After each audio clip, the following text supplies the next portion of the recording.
गया और वैकुंठ को कठिन मार्ग क्यों बताया गया? तो इसी प्रकरण के अंदर उज्जड़ मार्ग वैकुंठ के रो करके एक शब्द है। उज्जड़ का तात्पर्य होता है कि जिस मार्ग पर आप चल पड़े हो वो मार्ग जहां वैरागी मार्ग है, और वैरागी मार्ग के अंदर जब व्यक्ति प्रवेश करता है तो उसके लिए दुनिया है ही नहीं, उसके बराबर हो जाती है। उसको उज्जड़ टाइप का शब्द प्रयोग किया है। और जिसके लिए दुनिया ही नहीं है, मान लीजिए, वो आध्यात्मिक मार्ग पर चलने वाला व्यक्ति होता है।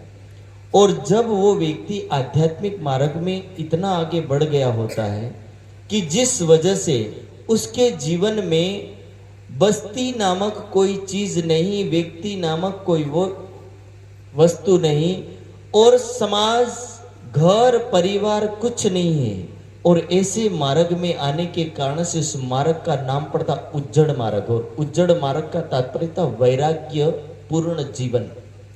और वैराग्य पूर्ण जीवन का तात्पर्य होता है कि त्याग पूर्ण जीवन, निष्काम जीवन। और निष्काम जीवन का तात्पर्य होता है कि आप अपने परिवार के साथ रहते हुए, आप अपने हर सदस्यों के साथ रहते हुए ऐसा जीवन जीते हो जैसे आप उनके साथ रहने के बाद भी संसार में नहीं हो। यानी आपके ही लोग होने के बावजूद भी आपको अपनापन महसूस ना हो। उसको क्या बोला जाता है? उज्जड़ मार्ग का बोलना। यानी आध्यात्मिक मार्ग एक ऐसा मार्ग है कि जहां चलना कठिन है, और कठिन मार्ग में भी ऐसी वस्ती कि परिवार के साथ रहने के बाद भी परिवार है ही नहीं, ऐसा महसूस करना बहुत कठिन होता है। इसलिए ऐसे मार्ग के अंदर चलने वाले व्यक्तियों को कह रहे ते माटे कोई ना चाले, कि ऐसे कठिन मार्ग पर कोई नहीं चल पाता है, और ना चलने की वजह से इस मार्ग पर कोई जाने को तैयार नहीं होता है। और इस मार्ग का जो वर्णन किया है वो अगली चौपाई में बहुत ही सीधे शब्दों में कहा है, वस्ती बिना लिए चोर लूसी। शब्द कठिन है गुजराती होने के बावजूद भी, तो कह रहे कि वस्ती बिना, कि जिसके जीवन में परिवार, सांसारिक सुख की कोई आशा ना रही हो, जिसका जीवन तो है भक्तिमय, लेकिन जिसके जीवन में परिवार वाले कुछ साथ ना दिए हो, और जो परिवार की सुख सुविधाओं को छोड़ करके निकल पड़ा हो, और निकलने के बाद वैराग्य यानी परमात्मा की ओर तो लगा, संसार से मोह विमुक्त हो गया, मोह से छूट करके आगे बढ़ गया। और आगे बढ़ने के बाद यदि जाते जाते भक्ति करते करते उसके बीच में थोड़ा सा बाधा बनी, और बाधा बनने के बाद यदि मोह जागृत हो गया, तो मोह जागृत होने के बाद व्यक्ति को कौन लूटता है? तो कहे चोर लेसी लूसी, कि चोर उसको लूट लेते हैं। और कैसे व्यक्ति को क्या लूटता है? एक चीज बताता हूं, घर में यदि कोई लूटने वाला है तो क्या लूटेगा? धन लूटेगा, चांदी लूटेगा, सोना लूटेगा, हो सकता है कि कोई और चीज कीमती होगी वो लूटेगा, पर आध्यात्मिक चीज में कौन क्या लूट सकता है?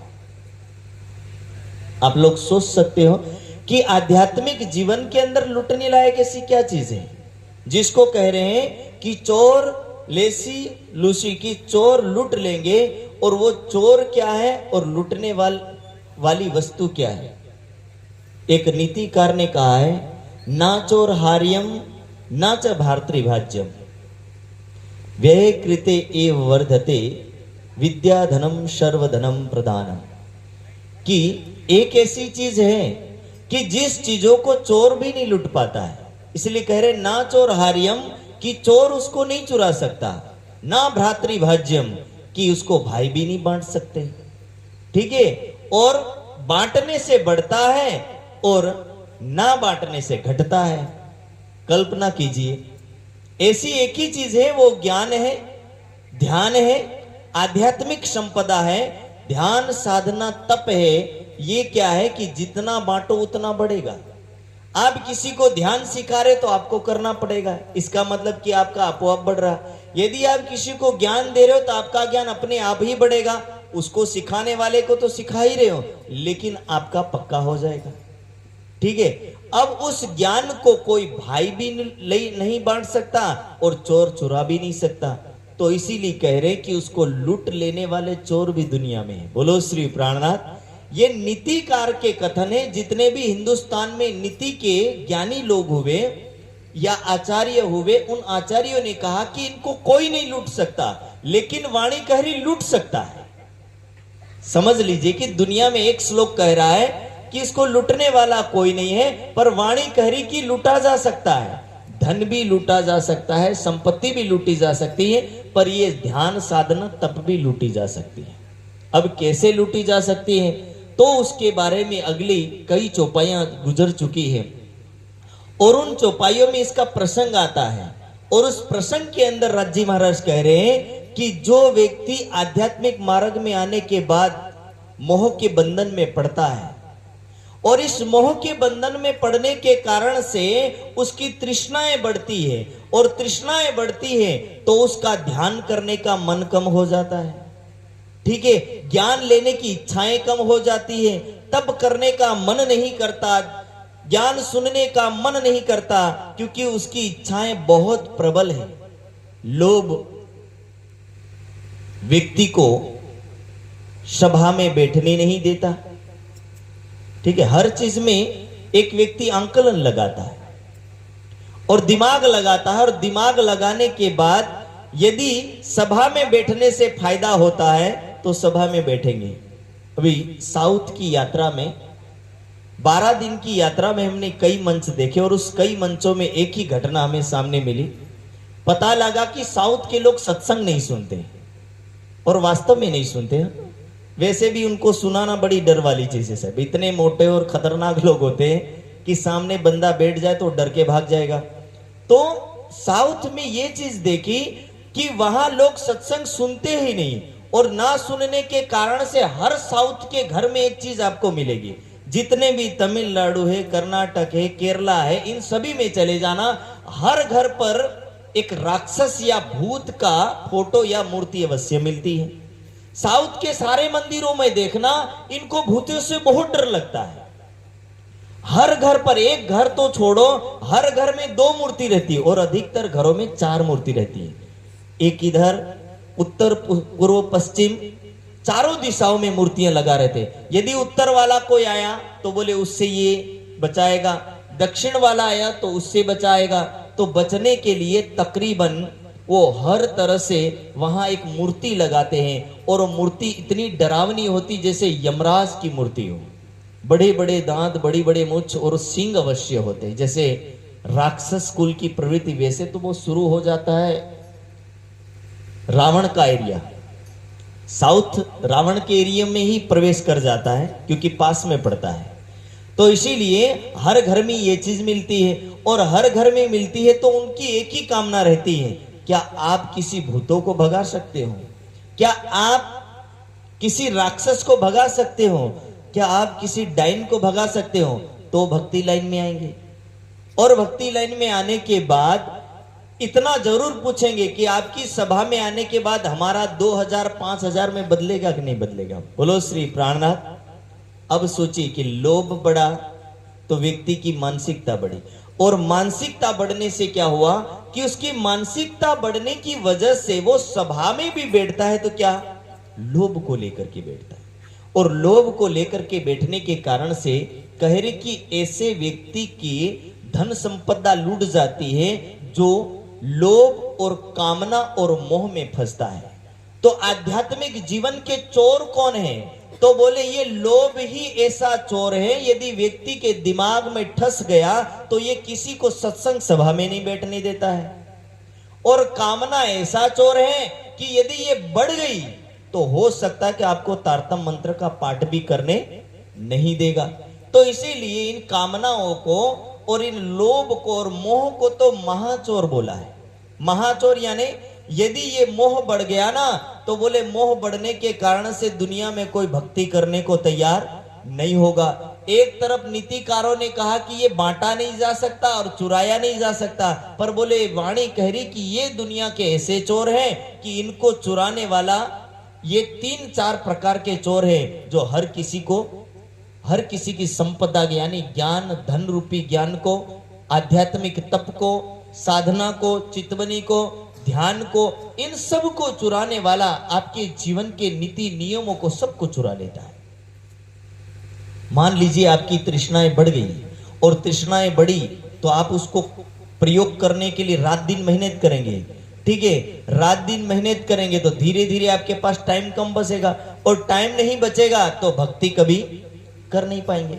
तो ये क्या हुआ कि आपकी हर चीज को चुराने वाले यदि कोई हो तो कह रहे हैं वाणी कि बस्ती बिना लिए चोर लूसी की आध्यात्मिक जीवन के अंदर यदि कोई व्यक्ति आ भी जाता है, उसको पहले पहले वैराग्य इतना बढ़ गया कि घर परिवार सबकी चिंता छोड़ देता है, लेकिन शिखर पर जाने के बाद ये घटना होती है। शौभरी ऋषि एक ऋषि हुआ है और ऋषि बहुत तपस्वी ऋषि था और तपस्वी ऋषि होने के कारण से कई वर्षों से वो ध्यान में लगा हुआ था और ध्यान में लगने के कारण से उस ऋषि को शिखर पर जाने का अवसर प्राप्त हुआ।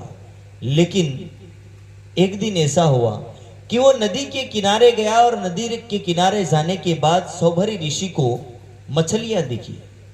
एक मछली का झुंड दिखा और उस मछली के झुंड को देख करके शौभरी ऋषि हक्का बक्का रह जाते हैं कि ये कितनी अच्छी मछलियां हैं, एक दूसरे से प्रेम के साथ रहती हैं, हर मछली एक दूसरी मछली से प्रेम कर रही है और ये साथ साथ में घूमती, कितना आनंद ले रही है।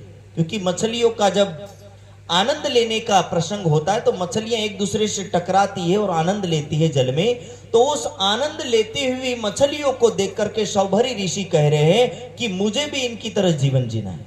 और उनको जीवन जीने के लिए जो साधना के तप के सर्वोच्च शिखर पर जाने वाला शौभरी ऋषि, महर्षि कहलाने वाला ये ऋषि एक इच्छा के कारण से, एक कामना के कारण से सोचता है कि मैं समाज में जाऊं और समाज में आया। तो समाज में आने के बाद समाज ने कहा कि बिना शादी किए तुम रह नहीं सकते, तो शादी करना पड़ा। और शादी करने के बाद वही शौभरी ऋषि जब दुनिया में जीवन जीने लगा और जीते जीते शौभरी ऋषि ने कई साल तक जीवन जिया और कई साल तक जीवन जीने के बाद ऋषि को पता चला कि इन मछलियों के झुंड को देखने के बाद मैंने भूल की, ये भूल कभी सुधारी जा सकती नहीं है, क्योंकि लौट के वापस में तो वैरागी बन सकता नहीं हो। इसीलिए शौभरी ऋषि सोच में पड़ गए कि अब मैं करूं तो करूं क्या। और थका हुआ शौभरी ऋषि, समाज की प्रताड़ना को झेलने वाला ये ऋषि दुख के द्वंद को जान चुका था, क्योंकि जिसने परमानंद के आनंद को जाना है वो सब समाज में आता है तो समाज के दुखों को थोड़ा भी सहन कर पाता नहीं है। जब वो समाज में आकर के दुख को जाना और समझा और समझने के बाद वो शौभरी ऋषि कह रहा है कुत्र ओपी कोपी सुखी नास्ति, कि दुनिया में कोई भी व्यक्ति सुखी नहीं है, ना मैं हूं ना कोई है।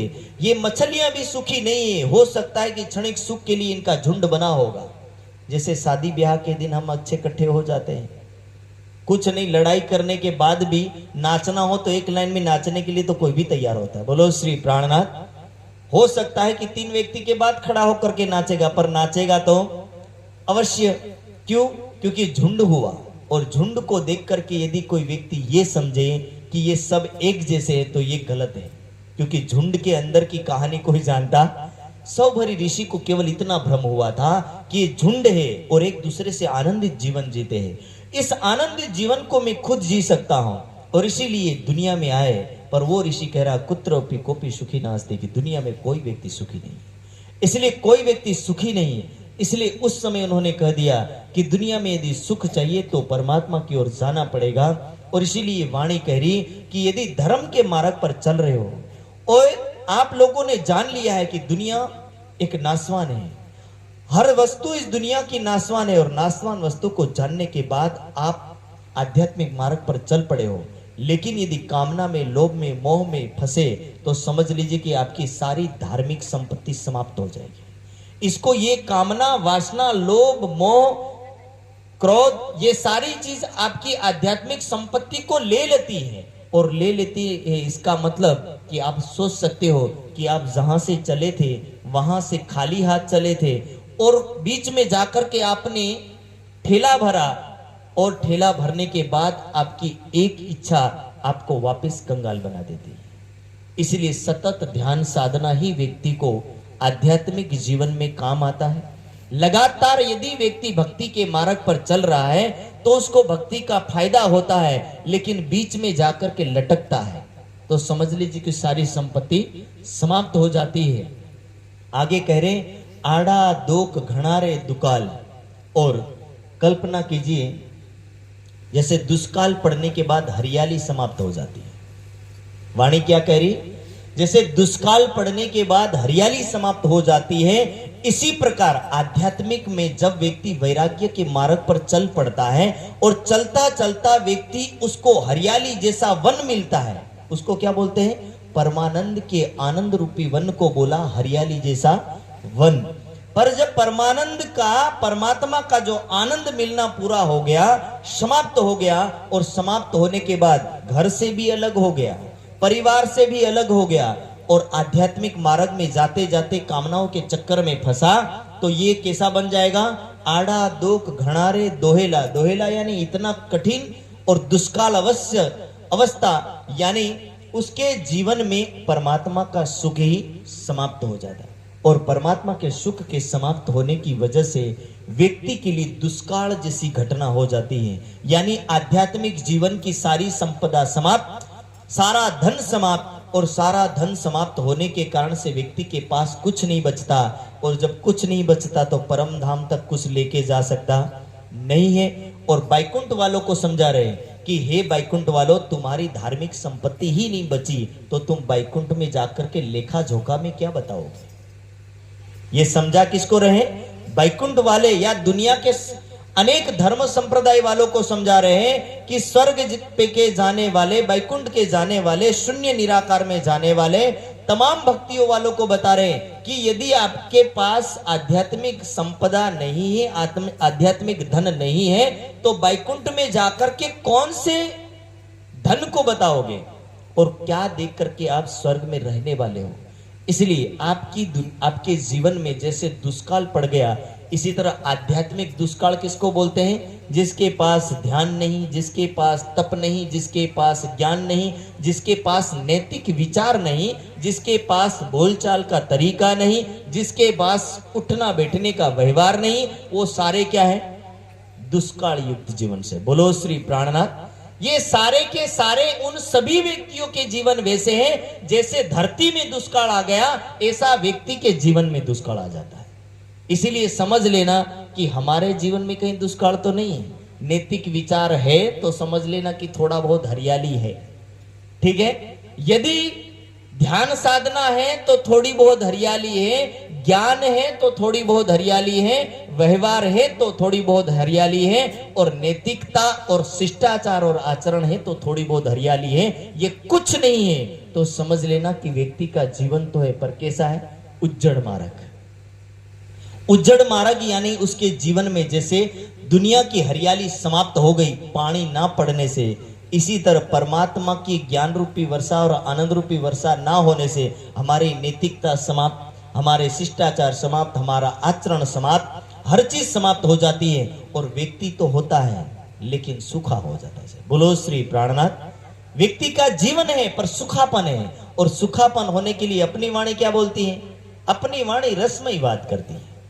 मेरे मीठे बोले, हमारी वाणी रसयुक्त जीवन को बताती है कि हमारा जीवन आध्यात्मिक लक्षणों से हरा भरा रहे, और आध्यात्मिक लक्षण ही व्यक्ति के समाप्त हो जाते हैं तो हरा भरा रहेगा नहीं, फिर वही बच जाता है। और वही जैसे चट्टानों से गर्म हवा बहती है और व्यक्ति तपता है, इसी तरह दुनिया की कामनाओं के ना पूर्ण होने के कारण से व्यक्ति तपता है, और जो तपता है वो किसी की पत्नी को दबाता है, फले वाले को मारपीट करता रहता है, समाज को पिटता है, समाज में लड़ाई लफड़े फैलते हैं, गांव शहर सिटी में फिर वो डॉन बन के घूमता है। क्यों? क्योंकि उसको कौन सी गर्मी लग रही, दुष्काल की गर्मी। समझ रहे हो ना, पथरीली गर्मी जब आती है दुष्काल के समय में, जैसे गर्मी के समय में पानी कम होने से वृक्ष सारे झड़ने लगते हैं और गर्मी की मात्रा बढ़ जाती है। इसी तरह आध्यात्मिक सारे ये जो लक्षण है ना होने से मानस के अंदर की गर्मी बढ़ती है और अंदर की गर्मी बढ़ने से मानस कैसा हो जाता, गर्म होता है और गर्म होने के कारण से ये कैसा बन जाता, पहाड़ी बेल की तरह। ना जाने किसने के साथ लड़ता है, कितनों के साथ झगड़ता है, कितनों को गालियां देता है। ये सारे कब आते हैं, जीवन में दुष्काल आना प्रारंभ हो जाता है, यानी सूखा हो गया व्यक्ति, बिना शिष्टाचार का हो गया। तो समझ लीजिए कि ऐसा व्यक्ति क्या करेगा, अपनी गर्म युक्त जीवन को वो गर्मी कहीं तो निकालनी पड़ेगी, इसीलिए वो किसी न किसी के ऊपर प्रयोग करता है और वो प्रयोग करता, समाज भी उससे क्या है, प्रभावित होता है। समाज प्रभावित होता है तो समाज भी गर्म हीट देने लगता है और फिर टकराता है और टकराने के बाद फिर से जेल में जाते हैं, अपने ही पैसे उजाड़ करते हैं और जिंदगी तबाह करते हैं, फिर रोते फिरते हैं, कोर्ट कचहरी लफड़ेबाजी सब कुछ करते हैं और फिर कहते हैं हमारे घरों में दरिद्रता बहुत है क्योंकि ये गर्मी बहुत है। बोलो श्री प्राणनाथ। और ये गर्मी बहुत होने की वजह से ये वाणी कह रही कि बस्ती भी हो, आध्यात्मिक हरियाली हो, और आध्यात्मिक हरियाली रहेगी तो शायद ऐसी आफत नहीं आएगी के माटे शौचालय सजमपुरी। और इसीलिए जब व्यक्ति के पास कुछ नहीं रहेगा तो अगले बहुत अच्छे शब्दों में इस चौपाई में कहा है कि लोही मास ना रहे अंग माहे। लोही मास ना रहने का तात्पर्य कि जैसे व्यक्ति गर्मी में सूखने लगता है तो कमजोरी बढ़ी उसकी, आध्यात्मिक में सूखने वाला व्यक्ति क्या करेगा कि भक्ति के मार्ग से निर्बल हो जाता है और निर्बल व्यक्ति क्या करेगा, भक्ति तो करेगा नहीं तो उल्टे मार्ग पर चढ़ेगा और उल्टे मार्ग पर चढ़ने के कारण से लोहू मास ना रहना, यानी उसके पास धर्म के कुछ लक्षण भी बचने वाले नहीं है। आड़ी खाई पर्वत पाल। और दो प्रसंग बताए, आड़ी खाई और पर्वत पाल। पर्वत पाल का तात्पर्य होता चोटी शिखर। बोले जो गलत मार्ग पर चला है वो खाई में गिरता है और जो सही मार्ग पर चला है वो आध्यात्मिक शिखर पर पहुंचता है। तो दोनों ही मार्ग बता दिए, यानी इंसानियत के स्वरूप का दर्शन है ये चौपाई और ये प्रकरण। मानवता को मानवता सिखाने का ये एक मार्ग है और आध्यात्मिक मार्ग में चलना है तो आपको जहां चल पड़े हो वहां से लौट के नहीं आना, ये सिखाने वाला ये प्रसंग है। और वो सुंदर साथ से लेकर के तमाम धर्म प्रेमी सज्जनों को सिखाता है ये प्रकरण कि हर व्यक्ति इस राह पर चलेगा। सजमपुरी ना दोख जाग्या पछी। और अब संजमपुरी का तात्पर्य था नरक, धर्म के मार्ग पर चल नहीं पा रहा। ठीक है, जब धर्म के मार्ग पर चल नहीं पा रहा तो दूसरी विपरीत दिशा आपको आप मिलती है। आपने कभी सोचा जीवन में दुख को बुलाया जाए? व्यक्ति दुख को नहीं बुलाता है, गरीबी को कोई नहीं बुलाता, दरिद्रता को कोई नहीं बुलाता, सुख को बुलाता है, अमीरी को बुलाता है, अमीरी को चाहता है पर दुख को कोई चाहता पर नहीं चाहता तो भी दुख आता है। आता कि नहीं आता? नहीं चाहता तो भी गरीबी आती, महीना होते होते पैसा पूरा हो जाता है, यानी गरीबी आकर के खड़ी हो जाती। हो सकता नौकरी वाला होगा उसको तो मिल भी जाएगा, लेकिन खेती वाला होगा तो वो 3 महीने तक राह देखता है कि कब अन्न पकेगा और कब कुछ करूंगा। तो ये क्या हुआ कि ये मार्ग कह रहे हैं कि संजमपुरी, ये संजम यानी नरक के लिए कोई किसी को तैयार नहीं किया जाता, वो व्यक्ति आपो आप तैयार होता है। बैकुंठ की राह पर चलाने के लिए तैयार किया जाता है, परम धाम की राह पर चलाने के लिए तैयार किया जाता है, स्वर्ग पर जाने के लिए तैयार किया जाता है, लेकिन नरक के लिए कभी तैयार किया जाता नहीं है। वो व्यक्ति अपने आप ही मार्ग चढ़ जाता है। श्रवणाए न संभलाए। और जब व्यक्ति इस मार्ग पर चढ़ जाता है और चढ़ने के बाद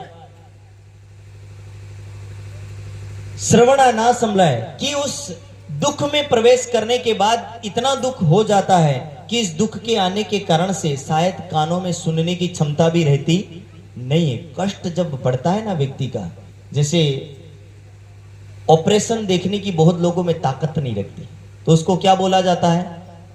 जैसे किसी ने कहा कि आपकी आंखें फाड़ी जाएगी और निकाली जाएगी तो बहुत लोगों को तभी से चक्कर आने शुरू हो जाते हैं, क्या होगा। और ऑपरेशन यदि होने लगा तो पूरे घर वालों का टेंशन बढ़ जाता है। इसलिए आप कभी भी देखना जब भी ऑपरेशन होता है तो 2 से 3 व्यक्ति अवश्य हॉस्पिटल में रहते, बाकी जिसको ऑपरेशन करवाना है वो अकेला जाता, फिर क्या कह के जाता, जीवूंगा या मरूंगा पता नहीं, एक बार मिल तो लेता हूं।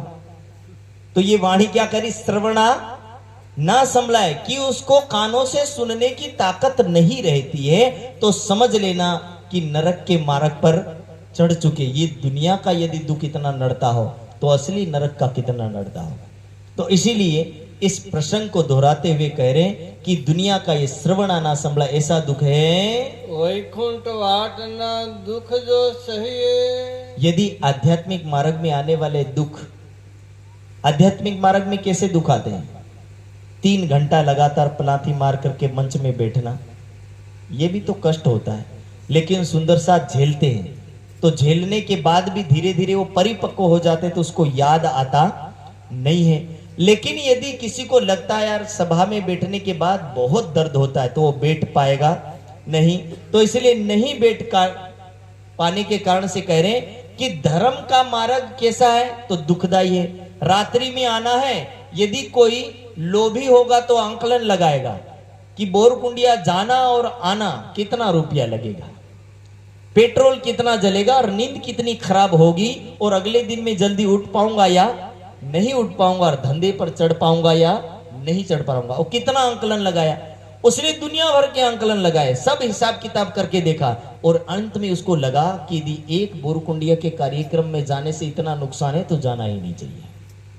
वो आएगा ही नहीं, और आएगा नहीं तो समझ लीजिए कि ये वाला मार्ग कठिन है और वो सोया हुआ वो सरल है। इसलिए वाणी कह रही कि सरल को हर व्यक्ति चाहता है, लेकिन कठिन को कोई चाहता। ऊपर से रात्रि में जाना है और ठंडी के समय में वार्षिक कार्यक्रम, तो ठंड को झेलते झेलते जाओ। और बुद्धिमान लोग क्या बोलते, ठंड में रहने दो, वरना यदि ठंड में जाओगे सर्दी लगेगी, सर्दी लगने से बुखार बढ़ेगा, बुखार बढ़ने से 2-3 हजार हॉस्पिटल में जाएगा, इससे अच्छा सत्संग से बचो। बोलो श्री प्राणनाथ। ये सत्संग को ना सुनने के अनेक तरीके निकाले जाते हैं, और उस तरीकों को वाणी साफ समझाना चाहती कि धर्म में ना आने से सरलता कैसी लगती है और धर्म में आने से कठिनता कैसी लगती है। इसलिए कह रहे हैं कि इस तरह की सोच रखने वाला मानव कभी भी आध्यात्मिक जीवन में आ सकता नहीं है। और ऐसे व्यक्ति को कहा हरियाली बिना का जीवन, ऐसे व्यक्ति को कहा कि जिसके जीवन में खुशहाली नहीं है, तो आगल सुख अखंड। यदि इस दुख को सहन कर लिया तो वो कहावत कही जाती ने, शुरुआत में दुख बहुत होता है पर अंते अमृतम। प्रथमे विषम और अंते अमृतम कहने का तात्पर्य है कि शुरुआत में विष के समान लगता है और एंड में अमृत के समान लगता है। यानी शुरुआत जब आप करते हो तो हो सकता है कि एक बात आपको कहूं, जब आप लोगों ने धर्म की शुरुआत करी होगी तो हो सकता है कि आपको नड़ने वाले बहुत मिले होंगे, पर जब आप धर्म का पालन करते करते इतने आ गए, तो इतने आने के बाद अब आपको दूसरे समाज को जाकर के देखिए, जिनके फलिए मोहल्लों में जिनमें शराब पी करके लोग लड़ते रहते हैं, रात दिन पैसों को उजाड़ करते हैं, उनको देख करके आपको लगता होगा कि धर्म में आने का फायदा क्या है। बोलो श्री प्राणनाथ। तो यही जीवन की वास्तविकता है कि जब व्यक्ति को शुरुआत में तो विष के समान लगता है, दुख के समान लगता है, लेकिन बाद में अमृत के समान लगता है। इसी तरह अपनी आत्मा के संबंध को समझ लीजिए। हमारे आत्मा का संबंध जब हम दुनिया में भक्ति करते हैं तो दिखता कुछ नहीं, अंधकार जैसा दिखता है, लेकिन मरने के बाद यही आत्मा जब परमात्मा के चरणों में जाती है तो उस आत्मा को क्या करे, तो आगल सुख अखंड, कि उसके बाद उसको अखंड सुख की प्राप्ति होती है। हो सकता है कि 3 घंटे की सभा में आप बैठ गए, आपका पैर भले दर्द किया, ये विष समान है, लेकिन इसके पीछे आपकी आत्मा के साथ जो जुड़ा संबंध है वो अमृत समान है। वो आत्मा का संबंध और उस आत्मा के संबंध के साथ आप इस मंच में से जो शिष्टाचार सीखोगे, जो सभ्यता सीखोगे, जो बोलने का तरीका सीखोगे, जो चलने खाने पीने का तरीका सीखोगे, वो सारी चीज सीखे जाओ। देखिए, धर्म में आते हो तो लाइन में बैठ करके खाते हो, और घर में जो बैठ करके खाने वालों की कहानी बताऊं। कुछ लोग होते हैं जिनकी बुद्धि चलती है, तो कुछ लोग दरवाजा के नजीक, ठीक है, पंजों पर बैठ करके खाते, थाली घुटनों पे और उनके बैठने का तरीका बता रहा हूं। आधे लोग क्या एक हाथ में थाली और एक हाथ से खा रहे हैं, ये क्या है? ये सीखना कहां से मिलता है? धर्म की सभाओं से। जब बैठने के तरीके सिखाए जा रहे, अपने आप व्यक्ति सीख रहा है और उसके लिए ज्ञान दिया नहीं जाता कि इसे तुम पलांती मारो, लेकिन वहां खाने का तरीका और यहां खाने का तरीका देखता है। फिर वो जानता है कि सभ्य किससे बोलते हैं और असभ्य किससे बोलते हैं, दोनों चीज सीखता है। फिर बैठ करके खाने का तरीका वो सीखता है, तो धीरे धीरे सभ्य लाइन में आ जाता है। अब कहना नहीं चाहिए, एक सिस्टम, जब सत्संग सभा में आने वाले हर भाई और हर बहनें सीख करके जाती है तो उनको पता चलता है कि सभ्य कपड़े भी पहनने होते हैं। एक नो जो सभ्य नहीं, उनकी बात बताता हूं। दाहोद के नजीक के बहुत सारे बैठे, बोलो श्री प्राणनाथ। एक उदाहरण बताता हूं। नाइटी ड्रेस जानते हो, बहनें पहनती है। जो जानते नहीं ज्ञान क्या चीज है, उस दाहोद में आपको हजारों लोग मिल जाएंगे। अभी दीपावली पर देखना, अधिकतर नाइटी पहन करके घूमते रहेंगे।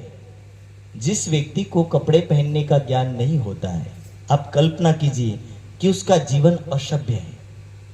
ठीक है, जो चद्दर रात्रि में ओढ़ करके सोने की है, बंदा उसको कहड़ बांध करके बाजारों में घूमता है, इसको क्या बोलेंगे? कपड़े होने के बावजूद भी यही करते हैं। तो क्या होता है कि जो चीज जहां सदुपयोग करनी है वहां नहीं करता व्यक्ति, जो जहां नहीं करनी वो वहां करता है। तो ये चीज आध्यात्मिक समाज में आने से व्यक्ति सीखता है।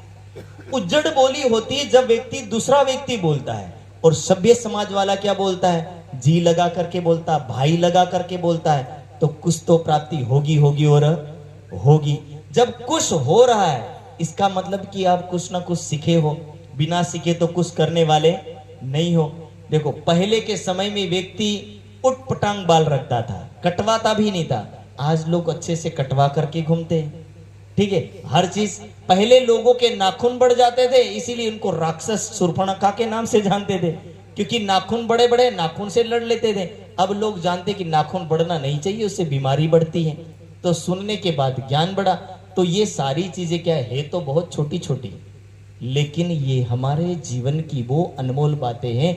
इससे व्यक्ति सभ्य समाज का व्यक्ति कहलाता है। इससे श्रेष्ठ लक्षणों को धारण करने वाला व्यक्ति कहलाता है। जरूरी नहीं है कि जूने वस्त्र पुराने वस्त्र पहनो, उससे कोई फर्क नहीं पड़ने वाला। यदि धोकर पहने गए वस्त्र, सभ्य ढंग से पहने गए वस्त्र व्यक्ति को अपने आध्यात्मिक श्रृंगार से वो सजा देता है। कुछ नहीं चाहिए। महान बनने के कुछ ही लक्षण हैं, और कुछ लक्षण में एक तो जबान इतनी अच्छी हो कि जिससे शब्द निकलने वाले अच्छे से निकले, ऐसा नहीं कि जैसा तैसा निकल रहा। ठीक है, हमारे संस्कृत भाषा में तकरीबन 12 प्रकार का दोष होता बोली में से। बोलो श्री प्राणनाथ। जल्प भाषा, उदंड भाषा, कंठ भाषा, ऐसे करके 12 दोष बताए। और 12 दोष में पान वाली भाषा, शायद उस समय पान नहीं चलते थे, इसलिए उसका दोष नहीं लिखा। तो भी पानी वाला दोष लिखा उसमें। जैसे मुंह में पानी डाल करके बोलने से उटपटांग शब्द निकलते हैं, इसी तरह मुंह में पान डालने से शब्द उटपटांग निकलते हैं। हाँ, खाने वाले को बढ़िया लगता है कि वो सस्ता है कि मैं बढ़िया बोल रहा हूं, लेकिन सामने वाले से पूछिए कितना अच्छा बोल रहे हैं। तो ये सारी चीजें क्या है, ये हमारे छोटी छोटी जीवन की बातें होती है। धर्म की बातें हम हर बार सुनते हैं, परम धाम की बातें हर बार सुनते हैं, लेकिन कभी कभी शिष्टाचार का भी ज्ञान जरूरी है। यदि यही चीज हम सीख नहीं पाए तो यही चीज सीखने की जरूरत है। गालियां कहां से आती? हमारी उटपटांग भाषा से तो यही। यदि ये प्रयोग नहीं होती तो समाज सीखता नहीं। इसलिए संस्कृत भाषा में एक भी गाली नहीं है। बोलो श्री प्राणनाथ। संस्कृत को देव भाषा क्यों बोला गया? क्योंकि संस्कृत में गाली नामक शब्द ही नहीं डाला गया। और जब गाली नामक शब्द ही नहीं डाला गया, देखिए इंग्लिश में मिल जाएगा रास्कल, इडियट, बहुत सारे शब्द मिलते हैं। इसीलिए इंग्लिश को दरिद्र भाषा संबोधित किया। हिंदी, गुजराती, अनेक भाषाओं में शब्द मिलेंगे, लेकिन आपको संस्कृत में बिल्कुल गाली नहीं मिलेगी।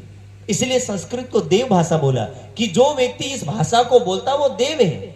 और भारत के तमाम पुरुषों को देव कहा और भारत की तमाम नारियों को देव कहा। इसलिए आप कहीं भी देखना, पुराने इतिहास को उठा करके देखना तो हर पुरुष को देव से संबोधित किया, पर अब देखना किसी को देव संबोधित किया हो तो अब तो केवल चमत्कारी लोगों को ही देव कहा जाता, बाकी किसी को देव कहा जाता नहीं, क्योंकि देव जैसे रहे नहीं इसलिए देव शब्द हटा दिया गया। तो ये वाणी हमें समझाना चाहती है कि ऐसा ज्ञान कौन देता है। वेद पुराण भागवत कहे छे। अब वाणी कह रही तुम हमारी नहीं सुनो तो मत सुनना, पर कौन कह रहा है? वेद पुराण और भागवत ऐसा ज्ञान देते हैं। भाई जहाँ लगे छे ब्रह्मांड। और कहाँ की बात करते हैं? तो बोले ये वेद पुराण भागवत तो केवल ब्रह्मांड के अंदर के शास्त्र हैं। जो ब्रह्मांड के अंदर के शास्त्र व्यक्ति को जीने के तरीके, आध्यात्मिक मार्ग में चलने के तरीके सिखाते हो, तो सोची कि ब्रह्मवाणी को लेकर के हमें क्या सीखना चाहिए। पण बंद छूटा बिना न चलाए। बंद छूटे बिना ना चलाए। मैंने उस दिन उधर की शिविर के एक प्रसंग में बंदों का प्रसंग बताया था। शायद जो सभा में रहे होंगे उन्होंने सुना होगा। तकरीबन 5 से 6 प्रकार के बंद बताए थे। किन बंदों में जो उलझा, बंधन के चक्कर में जो उलझ गया, वो कभी छूट पाता नहीं है। तो ये जीवन के बंधन है। जिस जीवन के बंधन में व्यक्ति ऐसा लटकता है कि इससे छूटना बहुत मुश्किल हो जाता है। भाई ए छे कर्मनी कहानी। और कर्म जो होते हैं उस कर्म को करे बिना, वाणी और वेद कह रहे कि ये कर्म की बात है। इस कर्मों को जो समझ जाता है वही सही मार्ग पर चल पाता है। मन माहे जाने अमे सुख भोगवीसु। जब व्यक्ति दुनिया में जीता है तो ऐसा सोचता है कि मरने के बाद भी सुख मिलेगा, पर यदि कर्म उल्टे किए हो तो कभी सुख मिलने वाला नहीं है। पण जाय बंधाना जमपुरी ताणी। पर सीधा व्यक्ति कहाँ बंधा जाता है? जमपुरी यानी नरक के साथ बंधन में बंध जाता है।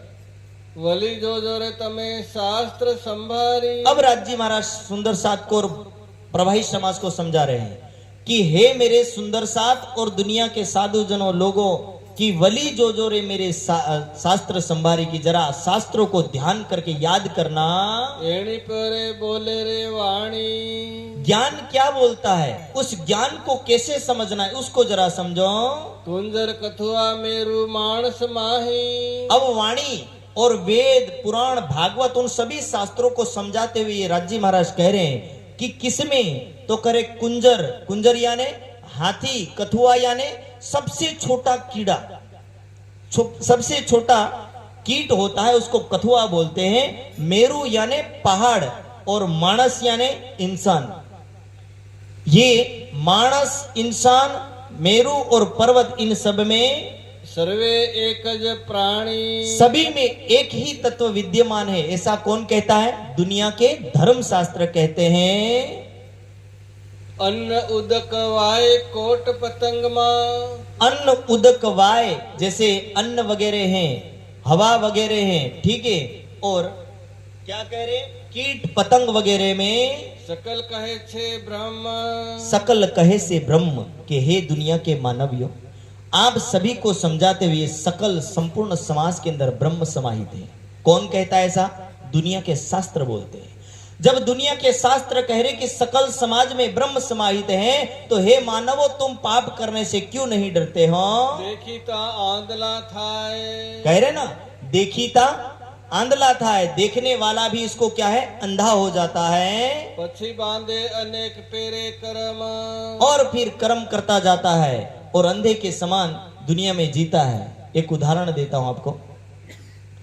जो पौराणिक मान्यता के आपको धर्म ग्रंथ गिनाए, इन सभी धर्म ग्रंथों में यही कहानी क्या समझाई कि हर जगह राम है, हर जगह भगवान है, हर जगह कण कण में हर वस्तु है। ये वाणी उस प्रसंग को समझाना चाहती है कि हर जगह यदि भगवान है तो तुम अपने कर्मों को कैसे कर रहे हो। एक बार एक गुरु के 2 शिष्य थे और 2 शिष्यों को 2 कबूतर दिए। 2 शिष्यों को क्या दिया? 2 कबूतर पकड़ा दिए और 2 कबूतर पकड़ाने के बाद कहा कि तुम जा करके जहां कोई नहीं मिले वहां इन दोनों कबूतरों की गर्दन काट के ले आना। दोनों शिष्य कबूतर लेकर के चलने लगे और जब एक शिष्य को लगा कि जंगल जैसा आया तो उसको पता चला कि यहां तो कोई नहीं दिख रहा, उसने तो कबूतर की गर्दन मरोड़ी और लेके वापस आ गया। गुरुजी मैंने तो सभी जगह देखा कोई व्यक्ति नहीं था, इसलिए कर्म कर दिया, और कर्म करने के बाद बोले मैं इसको मार के ले आया। पर दूसरा जो शिष्य था कई किलोमीटर गया, लेकिन उसको हर जगह कोई ना कोई दिखता था। कहीं उसको कीड़ा दिखा, जैसे ही कबूतर को मारने की कोशिश करता है उसको कीड़ा दिख रहा है, कहीं उसको पक्षी दिख रहे, कहीं कीट पतंग दिख रहे, कहीं इंसान दिख रहे, कहीं उसको झाड़ दिख रहा है, कहीं पृथ्वी के कण दिख रहे, हर वस्तु दिख रही है। और हर वस्तु दिखने के बाद वो कबूतर को वापस लेकर के आता है। अब गुरुजी ने दोनों शिष्य को कबूतर दिए, एक मार के लाए और दूसरा बिना मार के लाए। अब गुरुजी को दोनों शिष्य पूछ रहे हैं कि गुरुजी हम में से श्रेष्ठ कौन है, मारने वाला या बिना मारने वाला? तो पहले मारने वाले से पूछा कि तुमने क्या देखा, तो बोले मुझे कुछ नहीं दिखा, वहां मैंने गर्दन मरोड़ दी। और जिसने नहीं मारा उससे पूछा कि तूने क्यों नहीं मारा, क्या तुझे कोई खाली जगह नहीं मिली? तो कह रहा कि गुरुजी जब मैं दुनिया में देखा तो हर जगह परमात्मा का अंश महसूस हो रहा था, हर जगह मुझे परमात्मा की सत्ता दिख रही थी और हर जगह परमात्मा के स्वरूप का आभास हो रहा था। इसलिए मुझे ऐसा लग रहा था कि जब जब मैं कबूतर को मारने जा रहा था तो शायद उन सभी को देखने के बाद मुझे ऐसा लग रहा था कि परमात्मा मुझे दिख रहे हैं और परमात्मा मुझे देख रहे हैं, इसलिए मैं उस परमात्मा से कभी भी अलग हो पाया नहीं। हर जगह मुझे परमात्मा का आभास हुआ, इसलिए मैं इस पाप को नहीं कर पाया। दोनों विचारधारा समझ में आ गई। पाप करने वाले को कैसा कहा जाता है? देखीता आंधला था।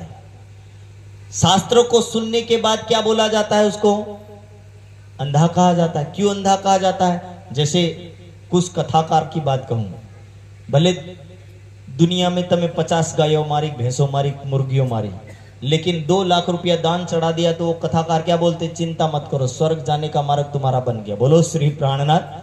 वो सीधा लाइसेंस दे देते। अब लाइसेंस देने के बाद देखीता आंधला था कि उसने मारा है वो खुद जानता है, देखता भी है, और देखने के बाद भी कुछ ऐसे कर्म दिखा देता है कि ये इसके साथ धुल गया।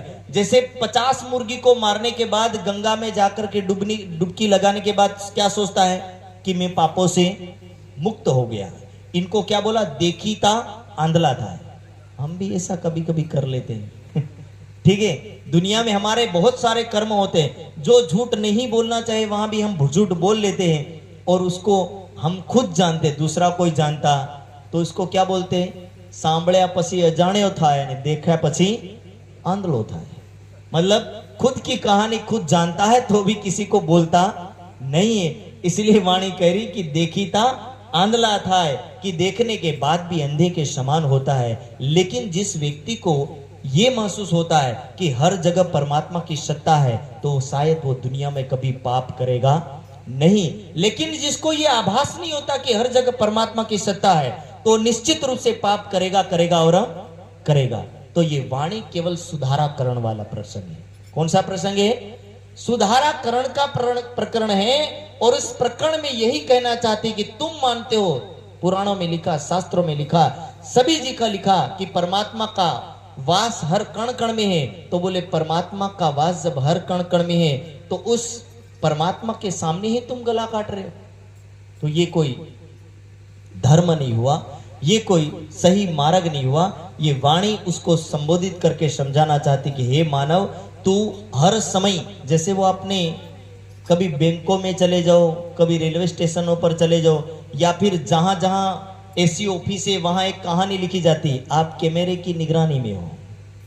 एक लाइन लिखी जाती, क्या लिखी जाती? आप कैमरे की निगरानी में हो। बस यहां इतना उल्टा दोहरा दीजिए, आप परमात्मा की निगरानी में हो। आपके हर कर्म पर परमात्मा की निगरानी है, बशर्ते इतना है कि हम देखते नहीं है, और देखते नहीं इसीलिए हमें पता चलता नहीं है। और इसीलिए ये कहानी रिकॉर्ड हो रही है, और रिकॉर्ड हो रही, इसका प्रसंग कहां है? हंसी के प्रकरण में लिखा है कि जो तुम्हारी कहानी जो कैमरे में रिकॉर्ड हो रही है, ये कहानी कब खोली जाएगी?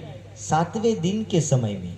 और 7वें दिन के समय में जब इस कहानी को खोला जाएगा तो उस समय हम सब इस कहानी को सब बैठे बैठे देख रहे होंगे। कोई बोतल खोल करके पी रहा तो हम याद करेंगे बोरकुंडिया में फलाना भाई पी रहा था, हमें तो पता ही नहीं चला कि ये पीता भी है। लेकिन कब पता चलेगा? परम धाम में जा करके। तो ये सारे कर्म कब पता चले? कोई निंदा कर रहा बैठ करके तो वो रील जब वहां चलेगी तब पता चलेगा हाँ हमने ये भी कर्म किए थे। ये सारी कहानी बाद में जाके रिपीट होगी परम धाम में। और जीवों की कहानी कहाँ रिपीट होने वाली? योग माया के ब्रह्मांड में। तो सारे जीवों की कहानी भी रिपीट होगी और ब्रह्म सृष्टियों की भी कहानी रिपीट होगी। इसीलिए तो वाणी में कहा कि सब करना पर हंसी के पात्र बिल्कुल मत बनना।